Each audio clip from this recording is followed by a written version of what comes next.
and to really like believe in me, and I love her so much. And we've remained friends. Me and Antonio hung out a couple times. Rachel Zegler's story begins like a modern Hollywood fairy tale, the kind of dream plucked from obscurity that should have cemented her as one of the most beloved young stars of her generation. She was just a teenager, uploading YouTube covers from her bedroom, when fate, or more precisely, Steven Spielberg, came knocking. Out of 30,000 hopefuls, Zegler was plucked from the crowd to lead the director's grand, big-budget revival of West Side Story. In a single phone call, she went from high school musicals to Hollywood royalty, earning the sort of overnight coronation that most aspiring actors can only fantasize about. For Disney, for Hollywood, for Broadway, it seemed they had found a new golden child. She was fresh-faced, photogenic, and, most importantly, talented, with a powerful voice that could belt ballads and a backstory of humble origins that made her easy to market as the next big thing. From the outside, the industry consensus was unanimous. Zegler was about to become a generational talent, the kind of once-in-a-decade discovery that propels careers, shapes franchises, and creates household names.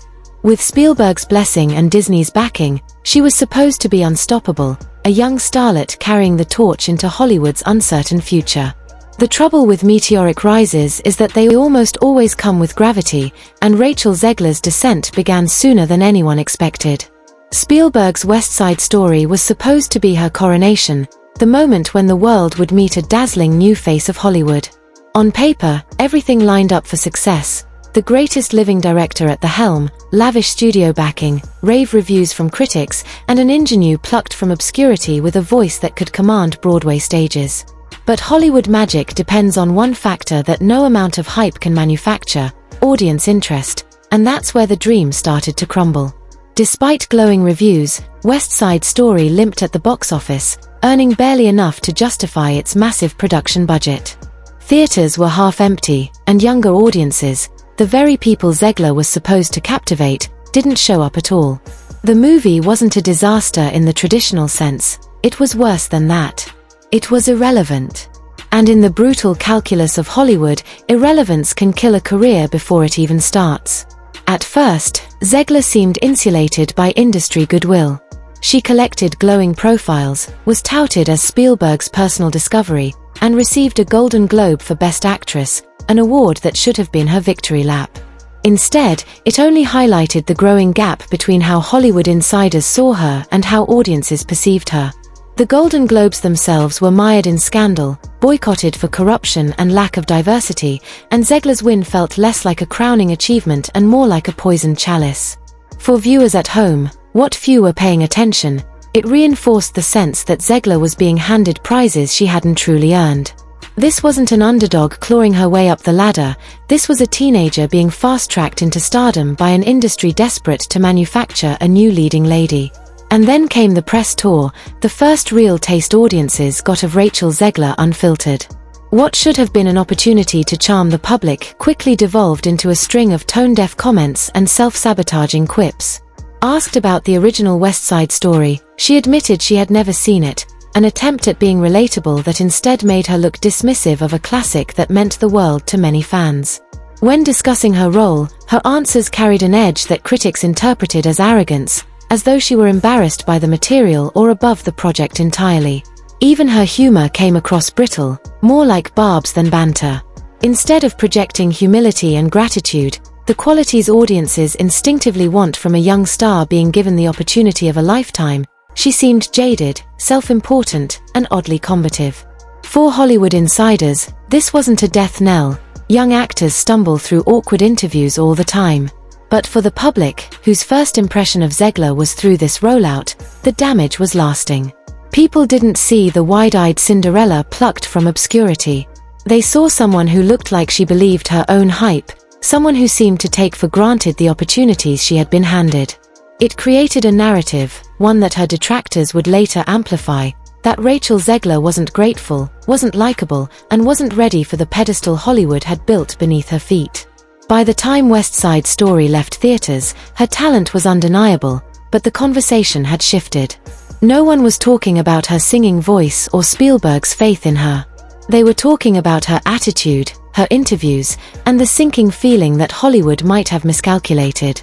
What should have been a once-in-a-generation debut ended not with a bang, but with a shrug. And in an industry as unforgiving as Hollywood, a shrug can be far more dangerous than outright failure.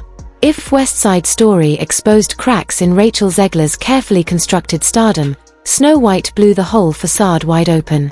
When Disney announced that Zegler would play the title role in its live-action remake of the 1937 classic, the reaction was split. On the one hand, she was an undeniable talent with a strong singing voice and the kind of casting that ticked all of Hollywood's boxes: diverse, young, and fresh-faced. On the other hand, she was stepping into one of the most iconic roles in cinematic history, one that carried not only generational nostalgia but also the weight of Disney's brand identity. In a moment when the studio was leaning heavily on remakes to prop up its faltering box office, this film wasn't just another release, it was a billion-dollar gamble. Zegler wasn't just cast in a role, she was handed the keys to the Disney kingdom. And then she started talking. What should have been a straightforward, celebratory press cycle turned into a PR nightmare almost overnight. Instead of leaning into the timeless magic of the fairy tale, Zegler openly mocked the original, calling it outdated, creepy, and even weird. She dismissed the iconic prince character as a guy who stalks her and scoffed at the idea of her Snow White being saved by a man. These comments, meant to frame the remake as a modern feminist reimagining, had the opposite effect. They alienated the very audience Disney was relying on. Lifelong fans of the original felt insulted, as though the film they grew up loving was suddenly being ridiculed by its new star. Families who might have brought their children to see a fresh but faithful adaptation instead saw warning signs that this version was going to be a lecture in disguise. The backlash was swift and merciless. Clips of her interviews circulated on TikTok and Twitter, stripped of studio context, and went viral as examples of Hollywood arrogance. Zegler didn't just come across as critical of the old film, she came across as disdainful of the fans who loved it. In one particularly infamous clip, she laughed about how her Snow White would be a leader, not dreaming about true love, her tone dripping with condescension, as though the original's message of hope and innocence was something stupid to be embarrassed by. To Disney's core audience, parents, kids, and nostalgic adults, this was unforgivable. Instead of embracing the magic, she mocked it, and in doing so, she mocked them. What made things worse was timing. Disney was already battling accusations of wokeness from conservative commentators who were eager to pounce on any sign that the studio was abandoning its traditional values. Zegler's comments were gift-wrapped ammunition, proving their point in ways Disney's PR team couldn't spin away. Overnight, she wasn't just an actress playing a role, she was a culture war lightning rod. Her face, her quotes, her sneering dismissal of a classic love story were plastered across YouTube thumbnails, Twitter threads, and Facebook memes, fueling a narrative that Disney had lost touch with its audience. And unlike with West Side Story, this wasn't a niche failure hidden behind box office numbers. This was Disney's flagship princess, their first ever princess, a symbol of the entire brand, being dragged through the mud by the actress meant to embody her. The more Zegler spoke, the worse it got. Every interview clip fed the outrage machine, every quote was dissected and mocked, every attempt at damage control drowned by the fact that audiences simply didn't like her anymore. In trying to present herself as progressive and empowered, Zegler instead came across as smug, dismissive, and unlikable, Hollywood's worst sin. By the time the film was delayed, reportedly pushed back to avoid releasing into the storm of bad publicity, Zegler had gone from Hollywood's golden child to one of the internet's most ridiculed young stars. The girl who had once been crowned the future of Hollywood was now being blamed for torpedoing a billion-dollar franchise before it even reached theaters. So right now I'm trying to post my vlog for my first day here, and my Wi-Fi is shit. It's just not working. The political implosion surrounding Rachel Zegler wasn't just bad optics, it was a perfect storm of timing, technology, and tribalism. By the time Snow White hit the headlines, America's culture wars were already in overdrive. Disney had been the center of controversy for years, accused by the right of abandoning family values in favor of pandering to progressive politics. From Florida's battles with Governor Ron DeSantis to online debates over the Little Mermaid casting, every creative decision Disney made was treated as political commentary. Into this furnace walked Rachel Zegler, whose unfiltered soundbites practically wrote their opponents' scripts for them. Her dismissive tone about the prince, her sneering at the original story, and her insistence that the new film would be modernized were seized upon instantly. Overnight, clips of her interviews were stripped from context and reframed as proof of Disney hating its fans. YouTubers in the commentary and anti-woke spaces had a field day, racking up millions of views breaking down her words with titles like How Disney's Snow White Will Fail or Rachel Zegler Destroys Her Own Movie. Each clip became a meme. TikTok edits of her mocking the prince were set against sarcastic captions like "Thanks Disney, my daughter really needed to see this." On Twitter, Zegler became shorthand for Hollywood arrogance, her face plastered across threads about why no one trusts the industry anymore. But what really supercharged the backlash was the rediscovery of her old tweets. Internet sleuths dove back into her teenage years, pulling up posts where she mocked everything from other celebrities to her own supposed fans. Some of the tweets were crass jokes, some were mean-spirited, and others simply aged badly. In another era, this might have been brushed off as youthful immaturity, but in the climate of Snow White, it was dynamite. To critics, it confirmed what they already suspected, that Zegler wasn't just a bad fit for the role, but an unpleasant person underneath the Hollywood gloss. Disney's PR team went into overdrive, but they were playing a losing game. Every attempt to spin Zegler's comments as misinterpreted or empowering just fed the narrative that the studio was trying to gaslight audiences into liking someone they already disliked. Damage control interviews were scheduled, but they only produced more viral clips. Photoshoots were released, but the captions mocking them spread faster than the original images. It was the Streisand effect on steroids. The harder Disney tried to rehabilitate her image, the louder the backlash became. Meanwhile, Zegler herself couldn't resist jumping back into the fray online. Instead of retreating and letting the PR professionals handle it, she often doubled down. Tweets where she joked about not caring whether people saw the movie, or hinted that her critics were just misogynists who couldn't handle a strong woman, poured gasoline on the fire. In her mind, she was standing up for herself. In the public's mind, she was sneering down at them. The parasocial bond that had once made her relatable now backfired. People no longer saw her as one of us, but as one of them, the out-of-touch elites who looked down on their audience while demanding applause. Even progressive circles, which might have been her natural base of support, began to sour. To feminists, her delivery often came across not as inspiring but as dismissive of femininity itself. To activists, she seemed like a corporate puppet using buzzwords to sell tickets rather than someone genuinely invested in women's empowerment. In trying to please everyone, she ended up pleasing no one. By this point, Rachel Zegler wasn't just a young actress promoting a film, she was a symbol. She represented, fairly or unfairly, every grievance audiences had with modern Hollywood. Too political, too arrogant, too detached from the stories that built the industry's legacy. For conservative critics, she was proof that Hollywood was actively mocking tradition. For progressive ones, she was sloppy representation that made the cause look bad. And for general moviegoers, she was just plain unlikable. The ultimate irony? Zegler had been positioned by Disney as the face of its next big princess revival, the crown jewel of its billion-dollar remake strategy. Instead, she became its biggest liability. What should have been an easy nostalgia-fueled box office win transformed into a lightning rod for boycotts, memes, and culture war headlines. Disney didn't just lose control of the narrative, they never had it in the first place. Hollywood has always had a short memory for successes and a very long one for failures. One hit won't guarantee a career, but one disaster can haunt you forever. Rachel Zegler discovered this harsh reality faster than most. When West Side Story dropped, Spielberg's blessing made her seem untouchable. She was the ingenue, the next great leading lady, the girl with the golden ticket. But by the time the Snow White controversy turned her into a meme, that ticket had expired, and the industry machine, always quick to protect itself, began to quietly distance from her. The most immediate sign was in Disney's own behavior. Normally, a star cast as an iconic princess would be showered with press tours, magazine spreads, and tightly controlled PR opportunities. Instead, after Zegler's interviews went viral for all the wrong reasons, Disney slammed the brakes.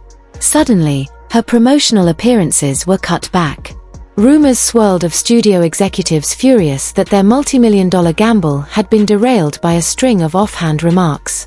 Where Disney once wanted her front and center, she was now treated like a liability, someone who had to be carefully managed, if not outright hidden. Hollywood is a small town with a big megaphone.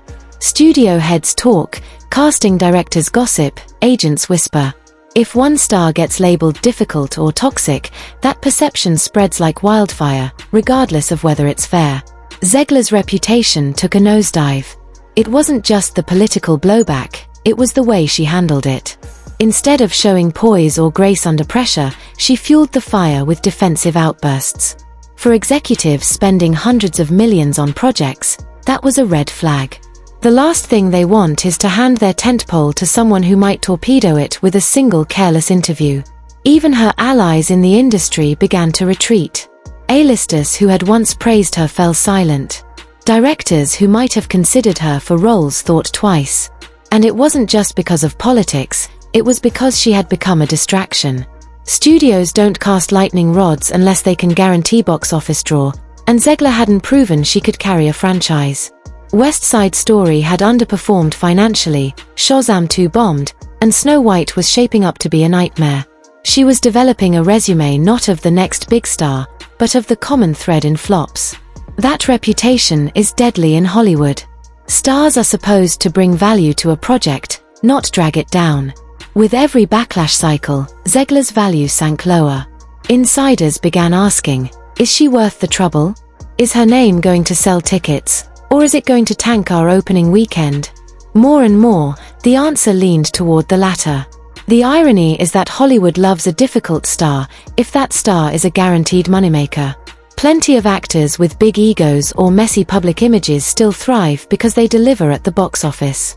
But Zegler didn't have that cushion. She wasn't a bankable name, not yet. She was supposed to be in the process of becoming one. Instead, she was already getting the kind of bad press that usually comes after decades in the industry, not a few years. By late 2023, industry chatter painted her less as the next big thing and more as a cautionary tale, the starlet who got too much, too fast, and burned it all down. Behind the scenes, the buzz wasn't about her talent. No one denies she can sing, it was about her marketability. Was she going to alienate audiences? Was she going to bring baggage? Was she going to hijack a press junket and turn it into another meme? The cold shoulder was subtle but unmistakable. Invitations slowed. Big-name directors stopped mentioning her in interviews. Casting rumors that once had her attached to buzzy projects vanished into the ether. She wasn't being cancelled in the formal sense. Hollywood rarely works that way, but she was being quietly iced out, not worth the gamble. For someone who rose so quickly, the descent was brutal. Zegler was learning that in Hollywood, the same machine that crowns you queen one year can exile you the next. And once the industry starts to see you as a liability, it takes a miracle, or a complete reinvention, to turn that perception around. At first, the backlash to Rachel Zegler was about her words. Clips of her Snow White interviews were mocked, dissected, and reshared with snarky captions. But over time, it mutated into something more dangerous. Not just criticism, but glee in her downfall. Fans didn't just dislike her, they started rooting against her.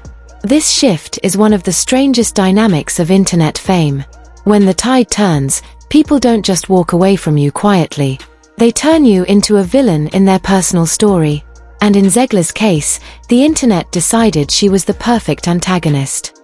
Why? Because she broke the unspoken rule of celebrity, don't insult the fans. In interviews, she wasn't just critiquing the original Snow White, she was, by extension, critiquing the millions who grew up loving it. Her dismissive tone made lifelong Disney fans feel ridiculed.